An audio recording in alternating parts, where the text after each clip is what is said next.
Hello students, तो आज हम करेंगे introduction for exercise 11.2 chapter 11 algebra. अभी तक हमने सीखा था एक्सप्रेशंस क्या होते हैं। ऐसा नंबर जिसमें हम वेरिएबल्स का इस्तेमाल करते हैं उसको एक्सप्रेशंस बोलते हैं। जैसे कि हमने लिखा था t+4, ये हमारा एक्सप्रेशन है। 2y+3, ये हमारा एक्सप्रेशन है। इसी तरह से 3z/2+6, ये भी हमारा एक एक्सप्रेशन है। तो इन एक्सप्रेशंस के बारे में हम जानते हैं। आज हम क्या सीखेंगे कि इन एक्सप्रेशंस का प्रैक्टिकल कैसे होता है, यानी कि हम अपनी डेली लाइफ में इनका इस्तेमाल कैसे करते हैं। तो इसको हम एक एग्जांपल से सीखेंगे। तो यहाँ पे एग्जांपल फर्स्ट ले लेते हैं हम।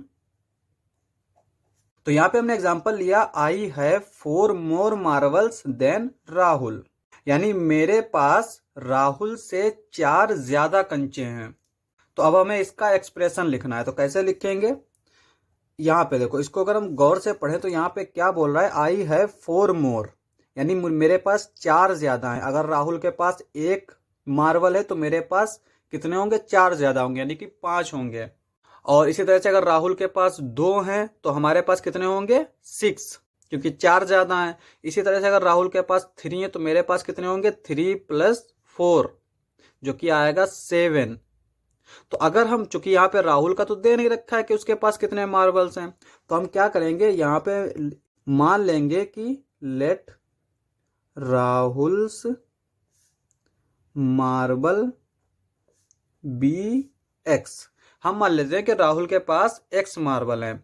तो हमारे पास कितने होंगे, आई हैव, इससे 4 ज्यादा होंगे तो इसका मतलब हम इसमें 4 ऐड कर देंगे। बस यही हो गया हमारा आंसर।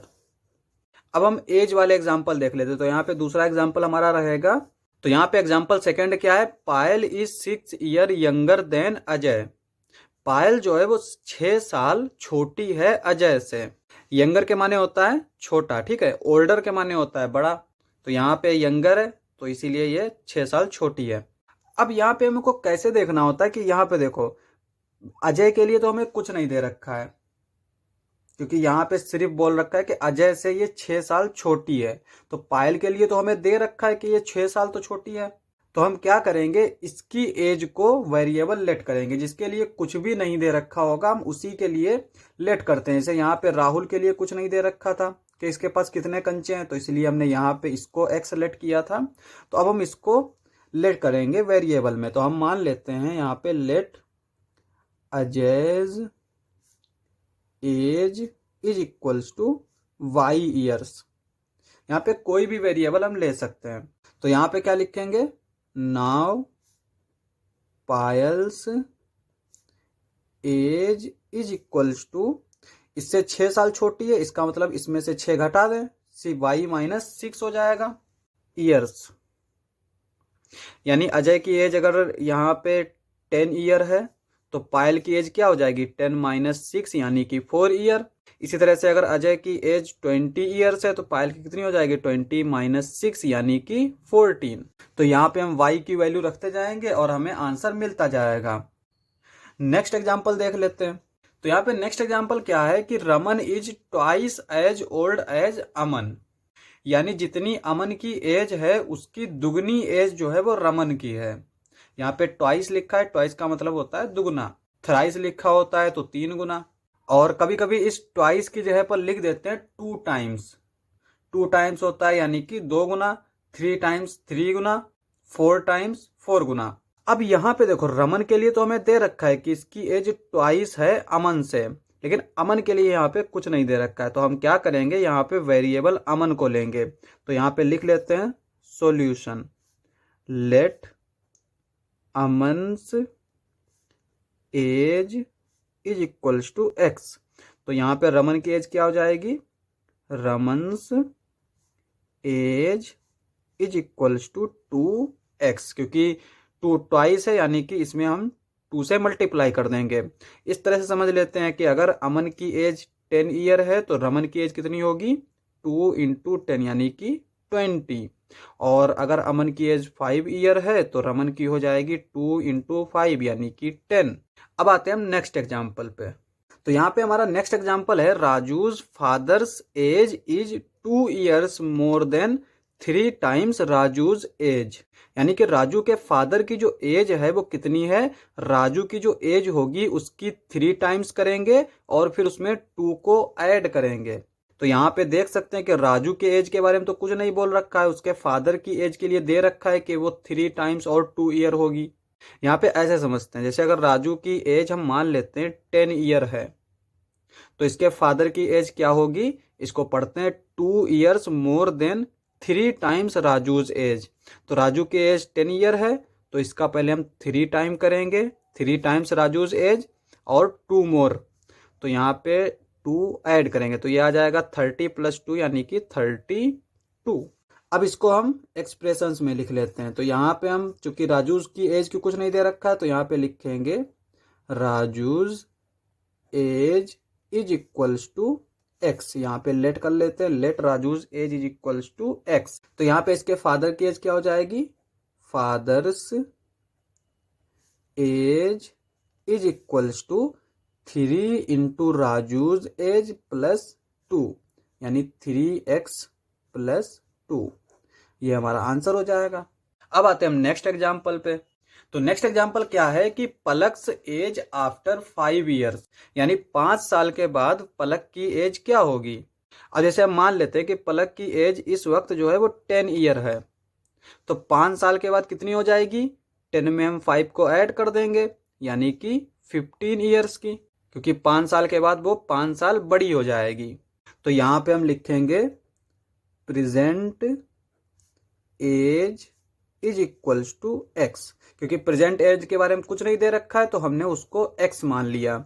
तो यहाँ पे लिखेंगे आफ्टर 5 ईयर्स, तो 5 ईयर्स के बाद कितनी हो जाएगी, इसमें हम 5 को ऐड कर देंगे, x + 5। अगर इस वक्त जो है प्रेजेंट में एज 15 है, तो 5 साल के बाद 20 हो जाएगी। अब आते हैं हम नेक्स्ट एग्जाम्पल पे। तो यहाँ पे नेक्स्ट एग्जाम्पल कहता है पूनम्स एज 3 ईयर्स एगो। यहाँ पे बोलता था आफ्टर 5 ईयर्स यानी 5 साल के बाद, और यहाँ पे 3 ईयर्स एगो यानी 3 साल पहले। अब यहाँ पे देखो, अगर पूनम की एज इस वक्त प्रेजेंट में 10 ईयर है, तो 3 साल पहले कितनी होगी, यानी पहले 3 साल छोटी होगी, यानी कि 10 - 3 तो आ जाएगा 7। सिमिलरली अगर यहाँ पे प्रेजेंट एज 20 ईयर है, तो 3 साल पहले कितनी होगी, 20 - 3 यानी कि 17। तो यहाँ पे चूंकि प्रेजेंट एज को नहीं दे रखा है, तो हम क्या लिखेंगे, यहाँ पे present age is equals to, हमने यहाँ पे वेरिएबल ले लिया y, प्रेजेंट एज हमारी मान लेते हैं y है, तो यहाँ पे लिखेंगे 3 ईयर्स एगो, 3 साल पहले कितनी थी, y - 3 यानी इसमें से हम 3 को माइनस कर देंगे। तो ये तो हो गए हमारे एज पर के एग्जाम्पल्स। अब हम कुछ प्राइस पर के एग्जाम्पल्स देख लेते हैं, क्योंकि डेली लाइफ में हमारी चीजें हम सामान वगैरह खरीदते हैं, तो उसमें जो प्राइस होता है ना उसके ऊपर। तो नेक्स्ट एग्जाम्पल हमारा है प्राइस ऑफ व्हीट पर KG is ₹5 less than price of rice पर केजी। तो यहाँ पे व्हीट गेहूं यानी गेहूं का जो प्राइस है, अगर हम 1 किलो खरीद रहे हैं तो वो 5 रुपया कम है चावल के प्राइस से। तो जैसे हम यहाँ पे मान लेते हैं कि जो चावल है उनका रेट क्या है हमारा 30 रुपया पर केजी, तो व्हीट का प्राइस क्या हो जाएगा 30 - 5, क्योंकि यहाँ पे व्हीट जो है वो 5 रुपीज लेस है राइस के प्राइस से, तो ये 30 - 5 यानी कि 25 आ जाएगा। तो यहाँ पे राइस के प्राइस के बारे में कुछ नहीं दे रखा है, तो इसका मतलब हम राइस का जो प्राइस है उसको x कंसीडर करेंगे। तो यहाँ पे सॉल्यूशन देख लेते हैं, सॉल्यूशन क्या आएगा, प्राइस ऑफ 1 kg राइस, तो 1 किलो चावल की कीमत क्या है 30 रुपीज, सॉरी यहाँ पे हम x कंसीडर करेंगे, ठीक है। तो यहाँ पे प्राइस ऑफ 1 kg व्हीट, ये क्या हो जाएगा 5 लेस देन है, यानी कि इससे हम 5 माइनस कर देंगे, तो यहाँ पे ये आ जाएगा x - 5। तो ये हमारा आंसर हो जाएगा। अब हम नेक्स्ट एग्जांपल देख लेते हैं। तो नेक्स्ट एग्जांपल हमारा किस तरह से, price of oil is 5 times price of rice, यानी जो राइस का प्राइस है उससे 5 टाइम्स जो है वो ज़्यादा है ऑयल का प्राइस। एग्जाम्पल के लिए जैसे हम मान लेते हैं कि राइस का प्राइस 30 है, तो ऑयल का क्या होगा 5 टाइम्स, यानी कि 5 इंटू 30, तो ये कितना आ जाएगा 150। तो यहाँ पे हम क्या करेंगे, प्राइस ऑफ राइस को x मान लेंगे, तो यहाँ पे लिखेंगे price of rice is equals to x।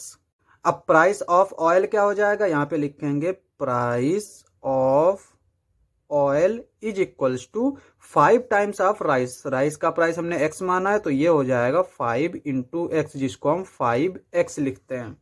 तो यही हमारा आंसर हो जाएगा। नेक्स्ट एग्जांपल देख लेते हैं। यहाँ पे ये हमारा एग्जांपल रहेगा, स्पीड ऑफ बस is 10 kilometre per hour more than the speed of truck. बस की स्पीड जो है वो ट्रक की स्पीड से ज्यादा है, और कितनी ज्यादा है 10 किलोमीटर पर आवर। तो यहाँ पे अगर हम मान लें ट्रक की स्पीड अगर चल रही है 50 किलोमीटर पर आवर की स्पीड से चल रहा है, तो बस की स्पीड क्या होगी 50 प्लस 10 यानी कि 60।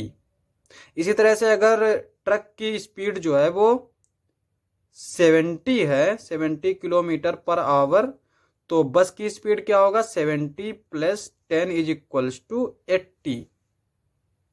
ठीक है, तो यहाँ पे हम इसका सॉल्यूशन लिख लेते हैं। अब यहाँ पे बस के लिए तो हमें दे रखा है कि ये 10 किलोमीटर पर आवर ज्यादा होगा, लेकिन ट्रक का नहीं दे रखा है, तो हम यहाँ पे ट्रक के स्पीड को वेरिएबल कंसीडर करेंगे। तो यहाँ पे हम मान लेते हैं let the speed of truck, तो हमने ट्रक की स्पीड क्या मानी x मान ली, x किलोमीटर पर आवर। तो यहाँ पे क्या हो जाएगा स्पीड ऑफ बस, तो बस की स्पीड क्या आ जाएगी x plus 10 kilometre per hour, क्योंकि ट्रक से 10 किलोमीटर पर आवर स्पीड जो है वो ज्यादा है बस की। तो यही हमारा आंसर हो जाएगा। इंट्रोडक्शन समाप्त। नेक्स्ट लेक्चर में करेंगे हम एक्सरसाइजेस। आज के लिए बस इतना ही।